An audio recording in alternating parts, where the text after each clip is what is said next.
Investing is one of the best methods to grow your money over time and reach your financial goals, but you shouldn't go into it expecting to get rich quick.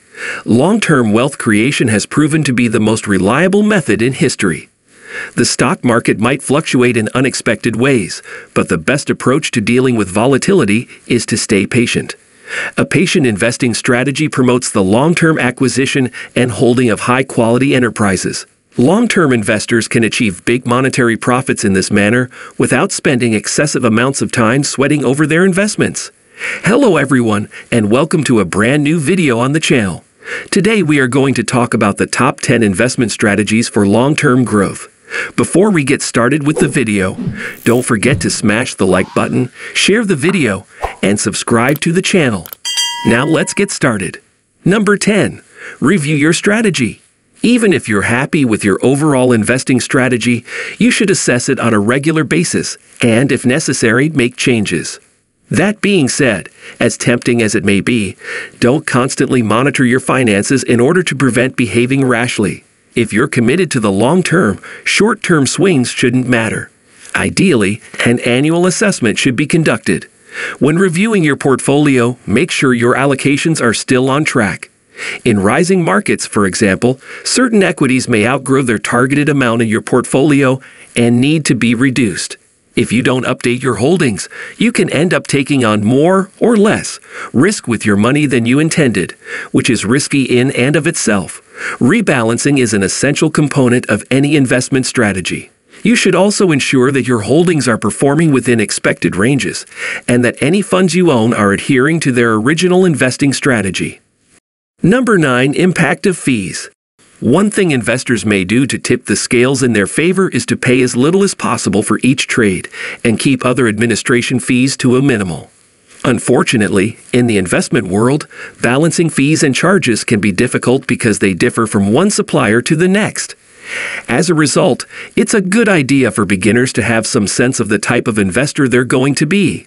Questions to consider include how much money you intend to invest, how frequently you intend to trade, and which markets will account for the majority of your purchases.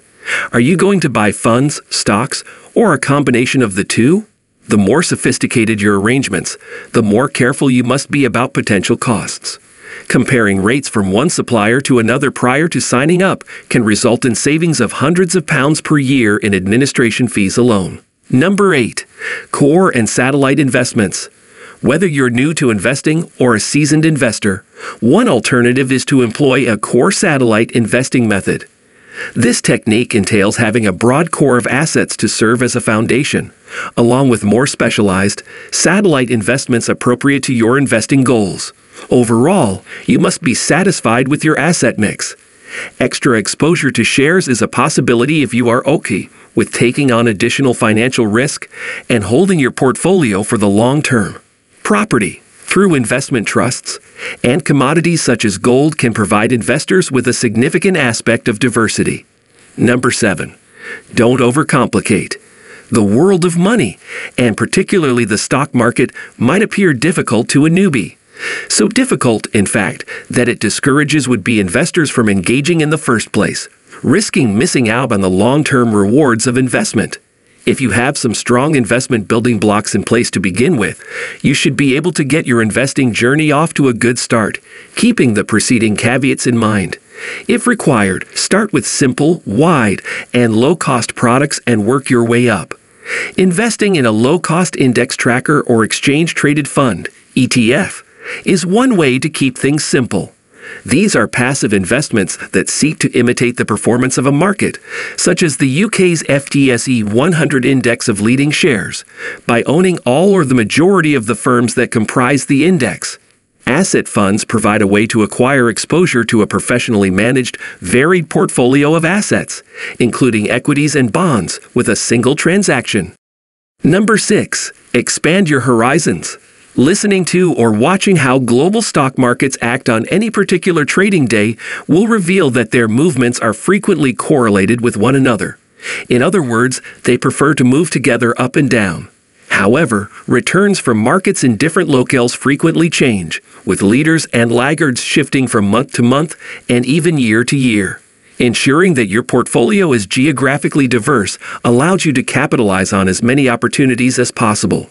Remember that no single country has all of the top companies, so spreading your money around the world helps to cover all of your bases.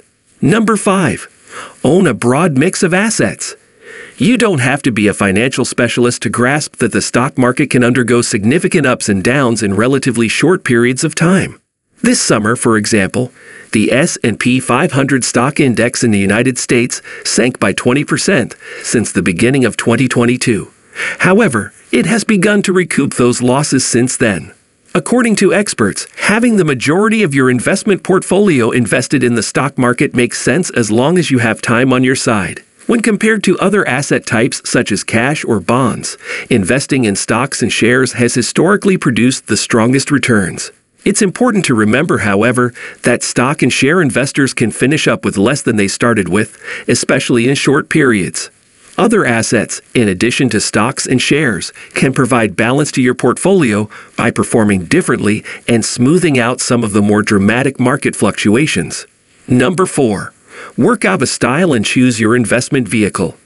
It's important to decide whether to invest bulk sums or recurring, smaller amounts right away. A decent starting point is to drip feed money into a chosen investment in modest increments, either monthly or quarterly, regardless of the price at the moment. This method reduces risk by ensuring that you continue to invest through both market highs and lows when share values are lower. It also gives inexperienced investors time to comprehend the markets, allowing them to adjust to the ups and downs of investing and not panic if the market falls. Once you've determined your aim, investing horizon, risk tolerance, and what you want to invest in to meet these criteria, you'll need to figure out how to invest your money. DIV investors have numerous options available to them, including a simple investment account with one of the many online platforms that provide access to stocks and funds, and, if necessary, an additional option for self-invested pension planning. Number 3. Pick a strategy and stick to it. There's not much point in undertaking an investment journey if you don't know the reason why you're doing it. Research has shown that those investing with a life goal in mind and who track their path towards achieving that target end up with more successful outcomes. You'll need to decide how to invest your money once you've chosen your goal, investing horizon, risk tolerance, and what you want to invest in to achieve these criteria. DIV investors have a variety of options, including a simple investing account with one of the many online platforms that allow access to stocks and funds, as well as, if necessary, an additional option for self-invested pension planning. Number 2. Know your time horizon.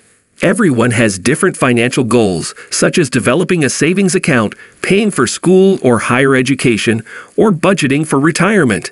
Having a time horizon at the start of your investment journey, that is, calculating roughly how long you have before you want to attain your goal, is critical to long-term investing. There is no definitive definition, but 5 years would be considered the bare minimum when developing a long-term investing strategy. Ideally, you would give yourself between 10 and 25 years. Time frames like these provide your portfolio with more opportunities to take on additional risk while presumably benefiting from the possible upsides of higher returns. Number 1. Set up a rainy day fund. There's little point in putting money into the stock market if you're struggling to pay your bills on a daily basis. The same caution applies if you have ongoing debts or no emergency reserves to deal with life's tiny emergencies, such as mending a broken boiler or having money set aside in case your automobile needs repairs. Before considering even the smallest amount of market exposure, try to get your daily finances in order. After that, you can concentrate on more risky investments, secure in the assurance that any day-to-day demands on your cash are met. Achieving this gives your invested capital the opportunity to grow over time, absorbing market ups and downs as they occur. That's a wrap on the video. I hope you liked it. If you did, let me know by giving it a thumbs up, and do not forget to subscribe. Thanks for watching. See you next time.